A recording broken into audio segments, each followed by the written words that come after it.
The question goes on to ask, if the park district is not created and the UOA loses the deed, what will the town do with the lake and the property around it?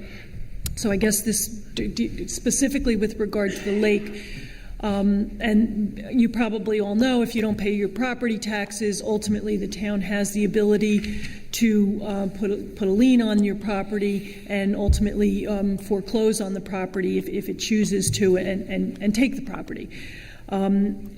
At this point, I don't think that there's an intention, certainly not by myself, and nobody else on the town board has expressed an interest in taking the lake property away from the UOA or any of the other properties for that matter either.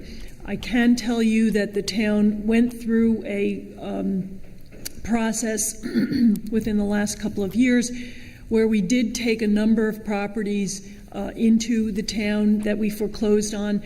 I personally went out and looked at every single one of those properties to make sure that they were properties that the town would with not just myself but with the engineer, would want to take in if there was anything on the property that I thought wouldn't be a good idea for the town to take. I suggest, recommended that we not take it. So the town has the option as to whether or not it actually does ultimately want to foreclose on properties for non-payment of taxes.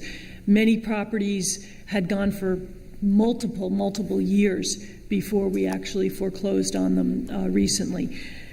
So, does the possibility exist that the town could do that? Yes, it would have the right to do that.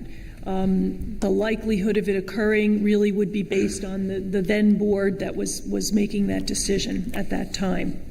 But to answer the question, how long can the town let it go with uncollected taxes? The answer to that is indefinitely. However, I can only speak for myself, and I can't speak for future town boards and what they might do.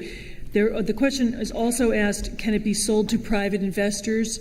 And the answer to that is yes. The UOA currently owns the property, the lake, the clubhouse, the parking lot across from the clubhouse, and the 9-acre property, and they are, they are a private entity in and of themselves, and they could sell the properties if they chose to do so.